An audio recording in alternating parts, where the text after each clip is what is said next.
Bienvenue dans ce nouveau numéro de Focus, Madame, Messieurs. Merci de nous faire confiance car vous êtes de plus en plus nombreux à nous rejoindre sur nos différentes plateformes digitales. Merci pour votre confiance et pour ceux qui veulent que nous puissions les accompagner, notamment dans ce que vous avez vu au début de ce Focus, ça veut dire avec des messages publicitaires, des annonces. Contactez le numéro affiché au bas de l'écran et nous nous ferons le plaisir de visibiliser vos activités. Dans Focus, aujourd'hui, nous allons revenir sur cette rencontre à Doha, au Qatar, entre le président congolais Félix-Antoine Tshisekedi Tshilombo et son homologue rwandais Paul Kagame.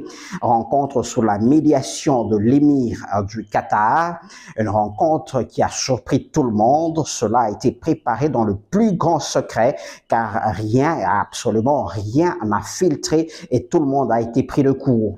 Une rencontre qui a suscité de l'espoir quant à la cessation des hostilités à l'est de la République démocratique du Congo. Il faut dire que les deux chefs d'État se sont entendus, vous le savez, sur un cessez-le-feu immédiat et sans condition, bien sûr, tout en appuyant, tout en se référant à différentes résolutions ou encore médiations en cours, notamment Luanda ou encore la rencontre mixte entre les chefs d'État de la SADC ainsi que de l'EAC.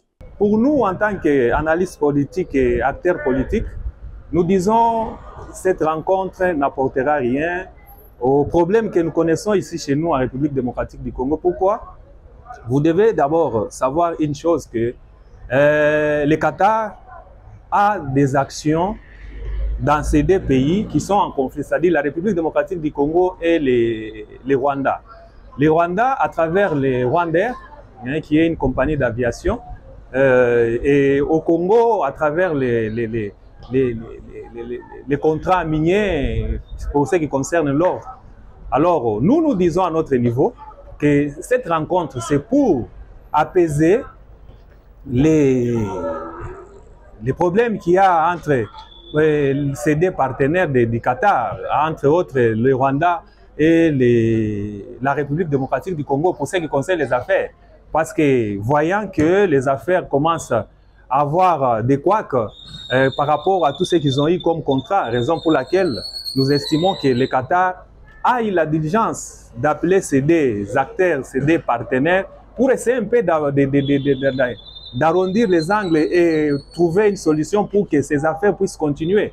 Et cela n'a pas d'impact direct sur la population congolaise et surtout pour la guerre ou les conflits qui sévissent à l'est de notre pays. Est-ce que cette rencontre pourra produire des effets escomptés, ça veut dire arrêter les hostilités à l'est de la République démocratique du Congo? Mais en tout cas, jusqu'à l'heure où nous produisons ce focus, la situation reste inchangée sur le terrain avec les affrontements entre les forces armées de la République démocratique du Congo et les rebelles AFC M23. D'abord, dans l'histoire, ces pays du Moyen-Orient ou du Proche-Orient ne sont pas vraiment impliqués dans ce que le Congo connaît, et surtout dans les pays des Grands Lacs. Donc si le Qatar s'est investi pour cette fois-ci, pour ce qui concerne le conflit, c'est par rapport à ce que je viens de soulever ici, c'est juste pour ses affaires. Ce n'est pas pour amener la paix à l'est de la République démocratique du Congo ou dans les pays des Grands Lacs. Donc loin de là, donc le Qatar s'impose ou s'improvise comme quelqu'un qui veut la paix entre ses partenaires pour que ses affaires continuent à marcher comme sur les roulettes, si je peux dire ainsi.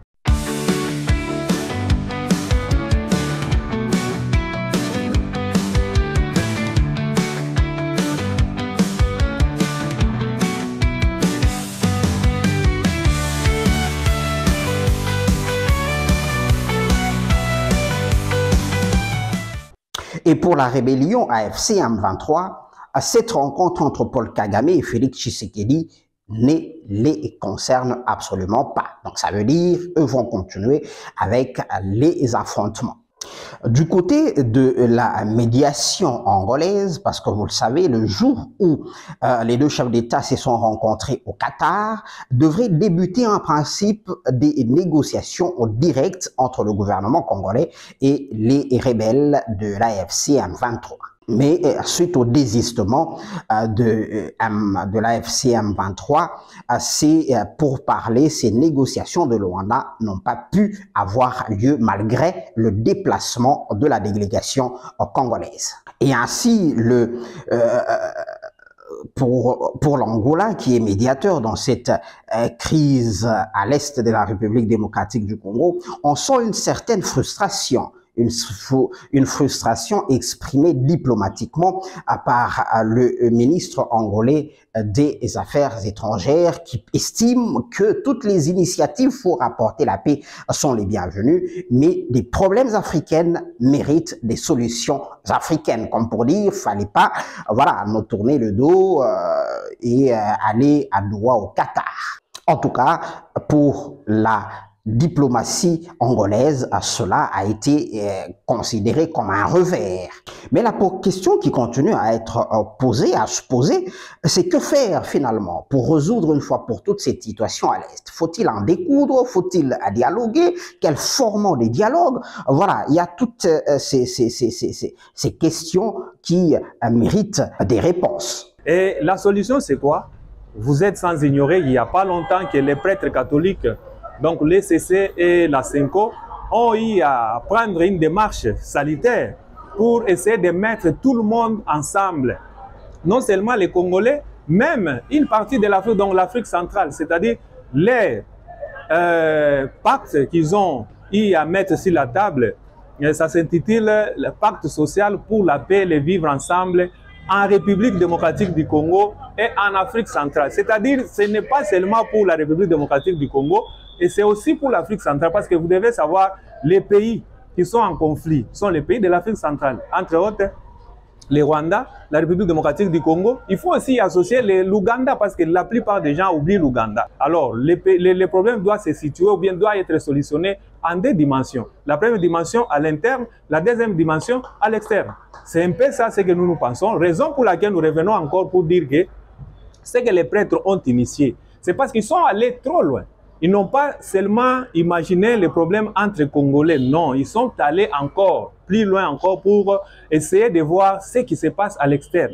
À l'externe, nous voyons le Rwanda qui est cité comme pays agresseur avec le soutien du M23 et AFC. Et à l'interne, nous avons aussi les mêmes problèmes de rébellion avec AFC et M23. Alors, il ne faut pas seulement solutionner les problèmes au niveau interne, il faut aller du niveau interne au niveau externe. Donc, je pense que le pacte social initié par la CENCO et le CC, c'est la meilleure des solutions pour retrouver la paix définitivement ici en République démocratique du Congo. Alors, que faut-il faire? Faut-il d'abord vider la question interne, la question congolaise, la partie congolaise de ce conflit à l'est de la RDC, avant de pouvoir en découdre avec les ennemis venant de l'extérieur, notamment le Rwanda qui nous agresse via ces rebelles de la FC M23? À ces jours, il faut dire que les prélats catholiques, donc les évêques de la CENCO ainsi que les CC, poursuivent leur consultation des différentes personnalités tant au niveau national qu'au niveau international. Question de formaliser une sorte de dialogue entre les Congolais en interne et bien sûr l'aspect international de ce conflit de l'Est de la République démocratique du Congo. Mais aussi, d'autres mesures sont attendues sur le plan interne, notamment avec la décision prise par le président de la République, Félix-Antoine Tshisekedi Tshilombo, de renouveler le gouvernement en mettant en place un gouvernement de large union nationale, question de fédérer tous les filles et fils de la RDC. Et cela passant par la décrispation politique au niveau interne. Alors, à quoi devons-nous nous attendre dans les prochains jours? Dialogue entre Congolais, Parce que de plus en plus de voix se lèvent pour marteler sur le fait que ce conflit a deux aspects. Il a un aspect interne au niveau de la politique congolaise qu'il faut résoudre, mais aussi au niveau externe, au niveau international, face aux agresseurs extérieurs qui viennent profiter des mésententes au niveau interne pour agresser la République démocratique du Congo. Alors, nous allons suivre l'actualité pour voir quel développement nous réserve l'avenir et rester branchés sur Katanga 24 News pour ne rien rater de l'actualité de la République démocratique du Congo et du monde.